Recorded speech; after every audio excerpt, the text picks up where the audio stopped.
We disagree whether numbers exist out in the world or whether mathematics is a purely logical exercise that exists only in our minds, but we agree that we're the only ones who study the truly fundamental forces of reality. Welcome back, travelers, to Legendary Lore, and we're going to be talking about the nerdiest of the nerds, the Quandrix College. Joe, you Me. do math. I do. I like math. Not even once. So, we're going to be talking about the I'm Quandrix. addicted to math. Yeah, you are. You dirty hobo. Doesn't make any sense. So basically, the Quandrix are math magicians. I probably should have waited till I actually started talking about the math magician before getting there. But their whole deal is looking at the concept of math and determining whether it is a natural thing that exists in the world or a construct created by sentient beings to make sense of the world. So I already hate it. it's all about theoretics, basically, and you fundamentally cannot answer the question. I think is the best way to put it, right? Yes. The blue side are all about theory, conjecture, what's possible, stuff like that, abstract. So they have abstractors and proof spinners, which they just make magic, like even the way it's described. They conjure wild magic that stretches the possibilities of space. That tells me nothing about what they actually do. Abstractions and proof spinners just sound like they would be surrounded by a bunch of swirling numbers and letters and symbols trying to make sense of something. But then we get to the spiralmancers and fractalologists. I want to say fractologists, but it's not. That's not how it is. There's too many vowels. Fractalologists. Yeah. Their whole deal is making optical illusions and patterns and creating like just these, like, again, they got some really cool names. You have economists and sequence prophets, which basically they look at infinite repeating patterns, and they're able to just kind of, that's what they work with. They love pi. They're piologists even. And then you have the metamancers, phenomenologists, and void theorists, which, again, talking about great names, those are some fantastic names. I am the metamancer. Fight me. That kind of thing. They don't work with numbers and letters as much as they do with actual reality. They're reality benders. So void theorists is obvious. They're like counterspell mages. They just cause things to stop existing. Or a phenomenologist or a metamancer, they cause things to happen. That sounds like where MatPat would be, this whole college. The thing is, it's interesting because there's a species of creature called impossibles. Impossibles did not make the cut, but they exist in the Quandrix world, and they're described as strange, surreal beings born of paradoxes. They're not fractals. They're impossibles, and I'm really interested in seeing if in like a later visit we'll get to see what an impossible is really about. Yeah, they're just your basic average girl, and they're here to save the world. You can't stop them because they're impossibles. You're impossible, Joe. Thank you. So now the green side of Quandrix is more about the actual physical application of mathematics. So again, you can look at this in the real world of how mathematics is treated. You have this is taking place in a frictionless environment, and we're just going to try and come up with a theorem that matches this kind of thing. What's important is the green one is about application. So they have vivifiers, zoetomancers, and figurists, and their entire idea is to conjure fractal creatures that are based on biological life. So that's why sometimes you'll see these creatures called fractals. We'll get more into them after talking about these mages. Fractals are these versions of fractals look like a bear, they look like a bird, they look like a fish. That's the idea, the fish. And so that's how that works. Then you have the augmenters and scale druids. If they're scale druids, they're not like scales as in like fish or lizards. They're scales as in this thing is going to get increased by a magnitude of 6, and then it gets big. They scale things, and augmenters are similar. They just pump things up. So that's the stats class. Yeah. And then you have mana scholars, which they just look at mana itself, and they look at like ley lines, snarls, general spell casting, and other things like that. So they are theoretical in nature as well, but they focus on nature. Interesting. So that's more the more tactile kinesthetic learners would be of Quandrix. Yes, exactly. Then again, as we mentioned, we have fractals. Fractals can take on basically any kind of form. They usually tend to look like creatures that like tiny or ginormous versions of wolves. I've already said bears. I guess you could say tigers or other creatures, and they're usually used as like pets, tigers, and bears. Again, it is funny to think of how many famous people you can relate to this college at this point. Like, I would love to see like the game theorist MatPat, of him to build like a mono blue deck of his combo of Prismari stuff because he was in performing arts, and blue from Quandrix because of his game theory thing. That would be interesting. Although at this point, I think he would still just be Prismari. You think so? Because it's all art. He is really creative. Because it's all art, and that is what he would be in. Because the Quandrix are more along the lines of like actual mathematicians that their entire job is to look at theorems, and we'll actually see some of that as this episode progresses. So we have. It also reminds me of Sheldon Cooper from The Big Bang Theory, specifically the scene where he's talking to his sister, just like, yeah, I told them you were a rocket scientist. You told them I'm a what? You might as well just have told them I'm a car mechanic. I'm a theoretical physicist. So, Quandrix has the Taurus Hall. The Taurus Hall is basically this giant building that is constantly shifting. There's no map for the building set along a three-dimensional grid. This slowly changes and evolves over time.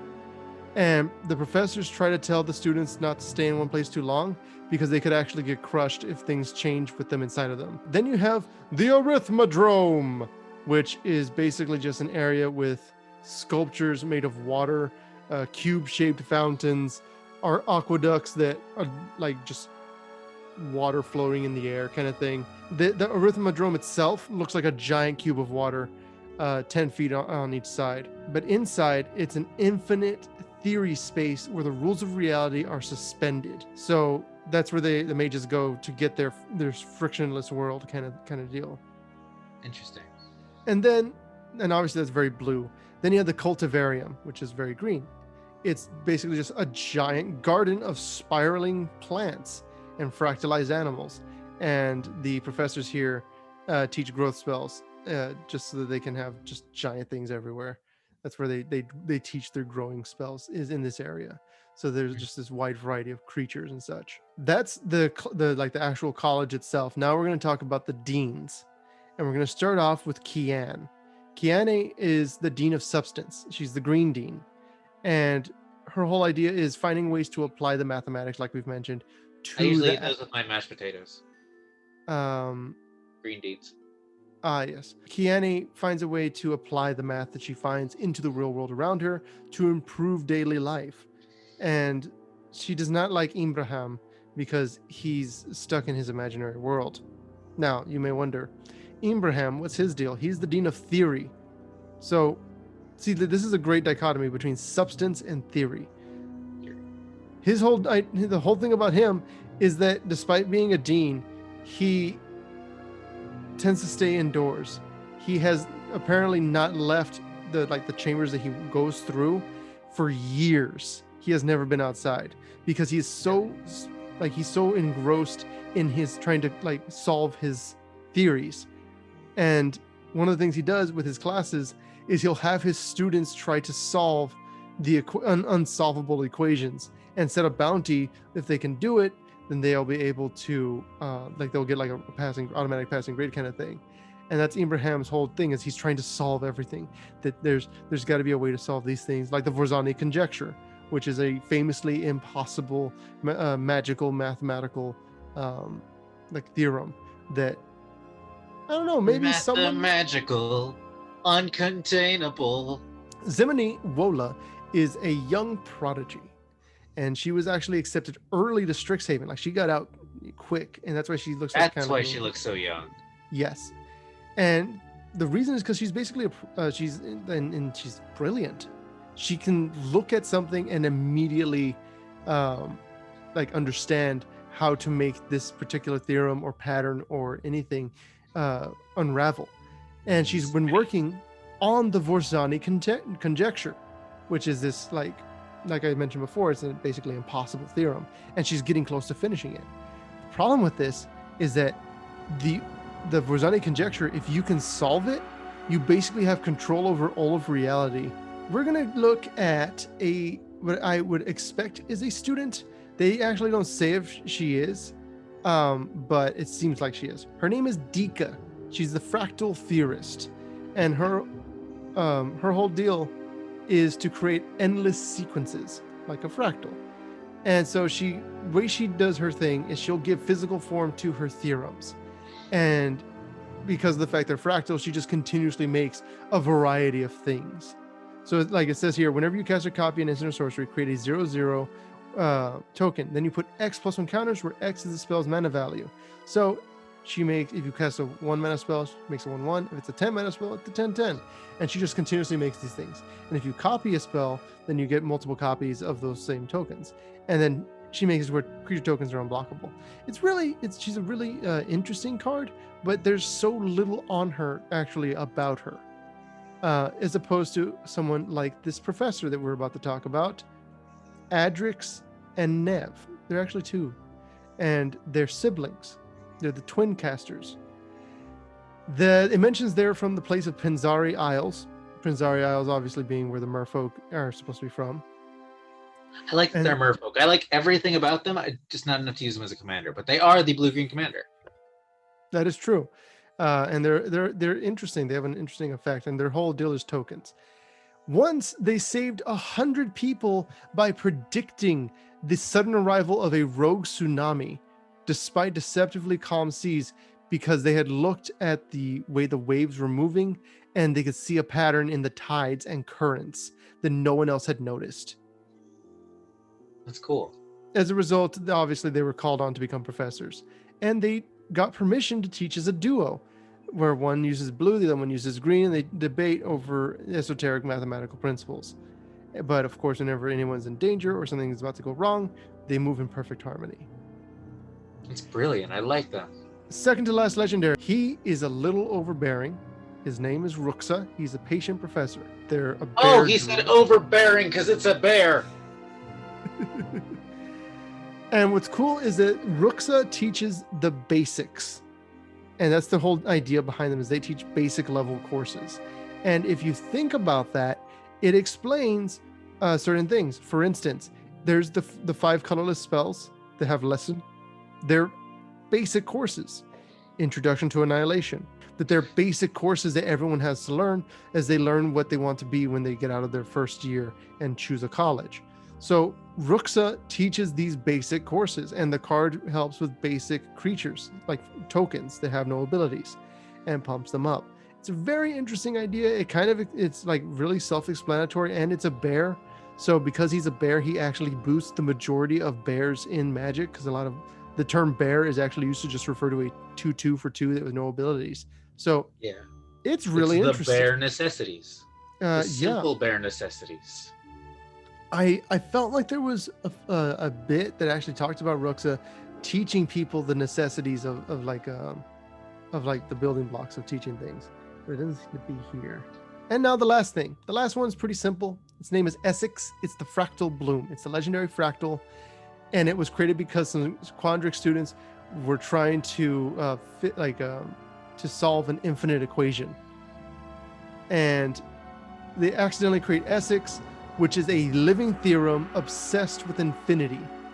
And professors have tried to figure out a way to detangle it, basically, but they can't, because every time they try to, their spell winds up getting divided by 0 and fizzling out.